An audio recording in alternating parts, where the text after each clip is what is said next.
Off on a shore dive today in beautiful South Devon. It's a bit of a breeze, but the conditions look fantastic. We're walking down to the beach and the mission today is to catch a nice lobster to cook over the fire. Got the lobster hook, got the torch. We'll run through gear on the beach, but come and check this view out. Anywhere more stunning than that.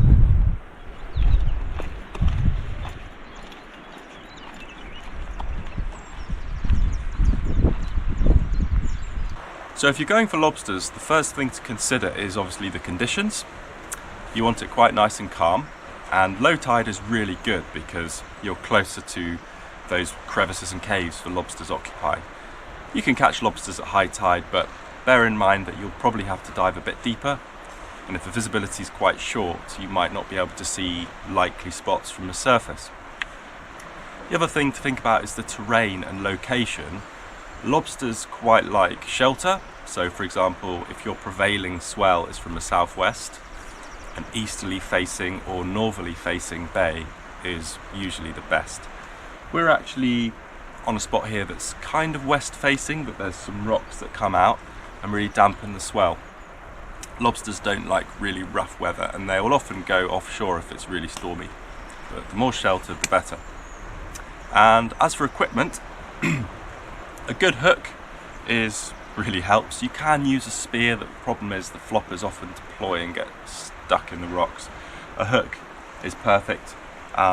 These start point ones are 60 centimeters long, which is great because you can reach lobsters right in the back of crevices, and hopefully we'll capture some footage of that shortly.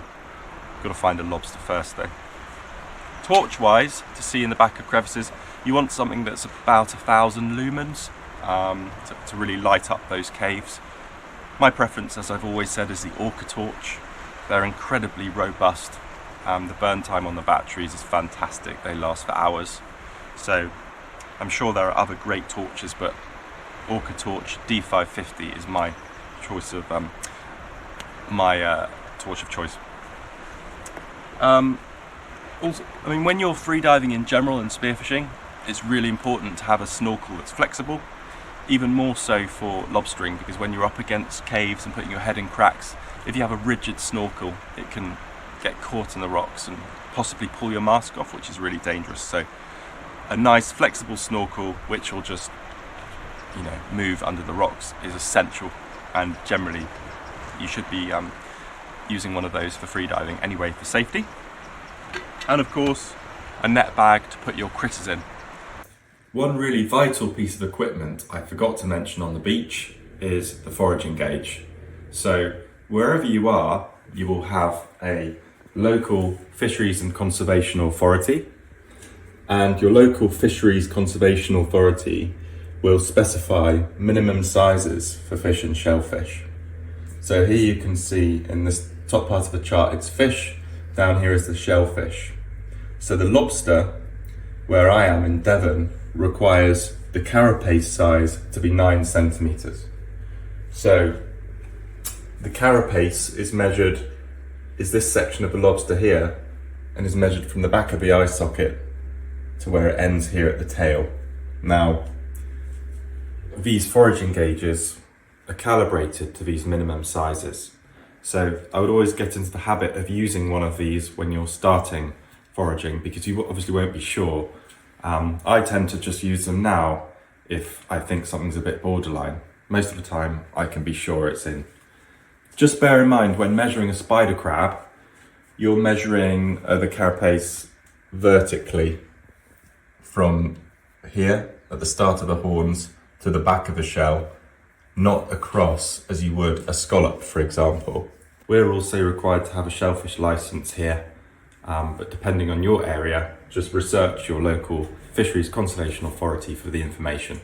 Now, it's back to the seashore. Now we're going to suit up, we're going to swim out. There's a pinnacle here about 200 meters out, which we might swim to first to look for fish.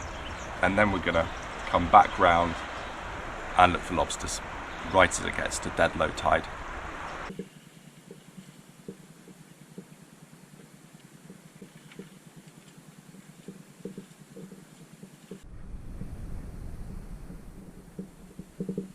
The underwater shallows are filled with the colours of spring.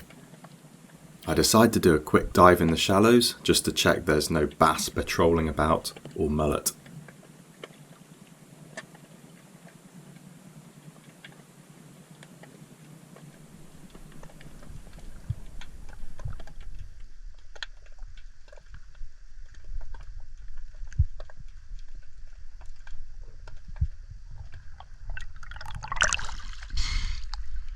So we found this sand gully. We have to follow the sand gully out for 100 metres and then we should hit the pinnacle. So we'll try the pinnacle and then we'll go back looking for lobsters. Always trying to maximise my chances of finding seafood, I dive down into a sandy gully and follow it out, just scanning for any flatfish or potential scallops.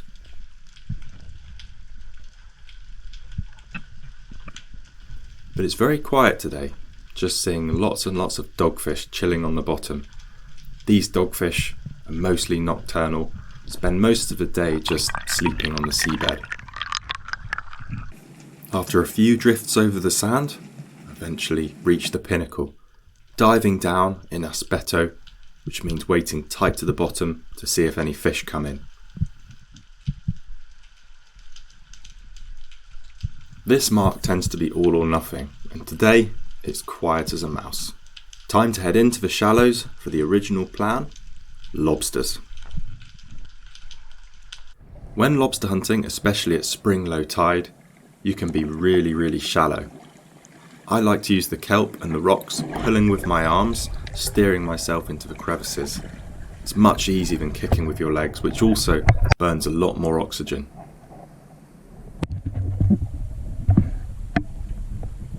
I dive down into this deep gully here, and at the end of the gully there's a beautiful crevice, but no one's at home.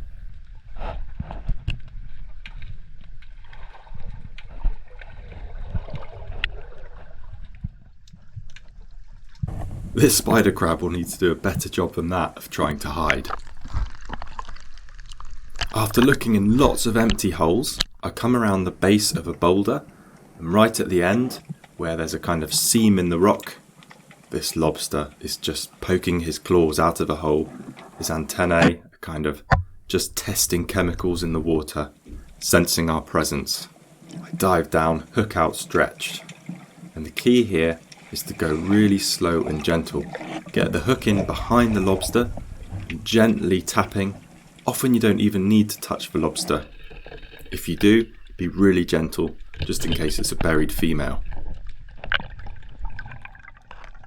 This is an absolutely beautiful eating lobster. Perfect eating size, amazing condition, no battle scars or war wounds. This will be very much enjoyed by the family.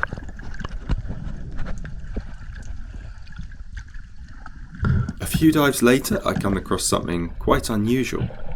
I dive down into this gloomy recess and see a lobster with no claws hanging out under this ledge.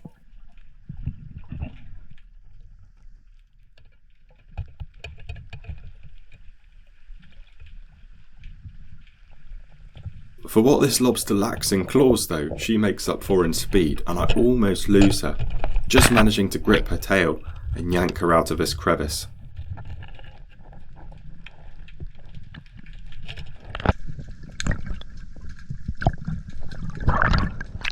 With a pair of beautiful lobsters and a spider crab, it's time to head in and have a cook up.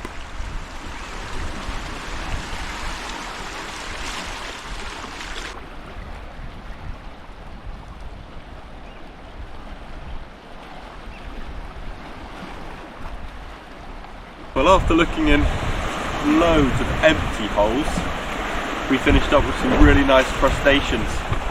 Beautiful big male spider and a couple of lobsters. Found one really big lobster with no claws.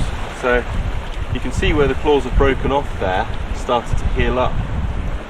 But lobsters are fighting all the time, they're very territorial, so yeah, it happens. You can see also, this is a male lobster, this is a female lobster. You can tell by the difference in the tail. Female lobster is much more curved.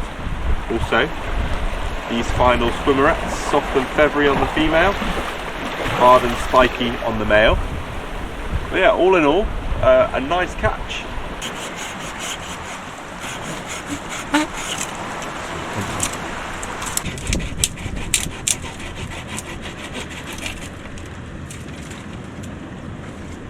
The crustaceans keeping fresh in the rock pool. Time to make garlic and butter.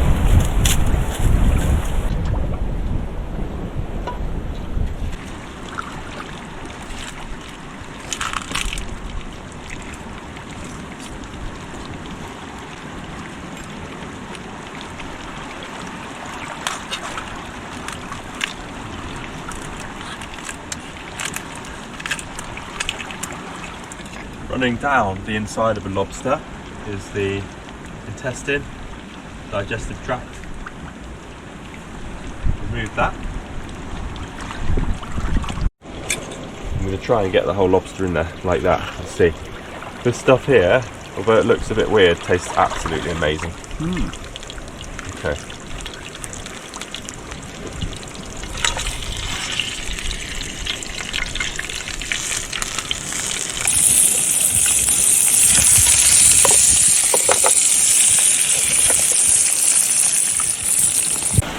Had about 5 minutes shell down, so I'm going to flip it.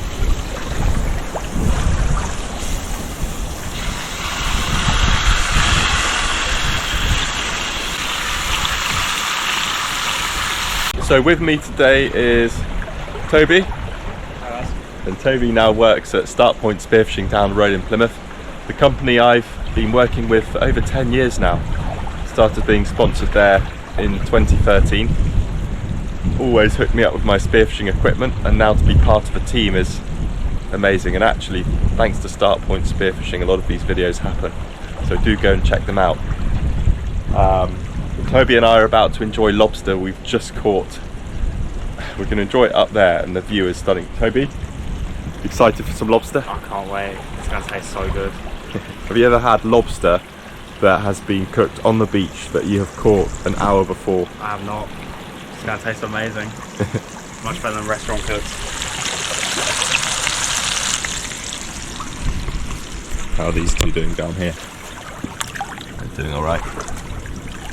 Nice and fresh.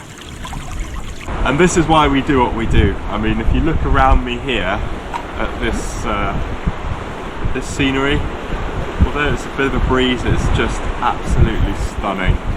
Appreciation of the environment. Wild food is the best food. Getting out here, just feel all the better for it, and what a beautiful evening. We're going to eat this food now, get this in our bellies before we head back. It's kind of an issue. We've got a problem here. That would be our spider crab we caught.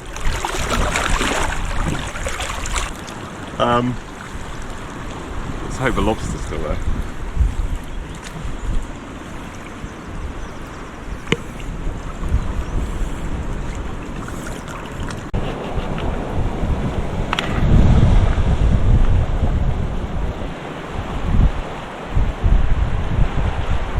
Any good? Incredible. So good. So good.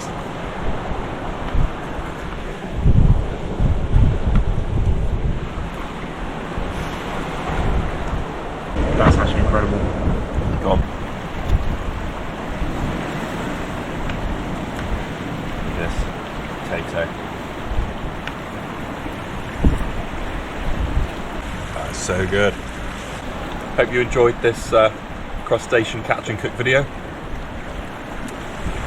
Unfortunately no spider crab going home, but we have a lobster to go home as well. So if you did enjoy the video, please don't forget to leave a thumbs up and subscribe. I hope you found some useful tips for your next lobster hunt, and we will see you on the next one. Cheers.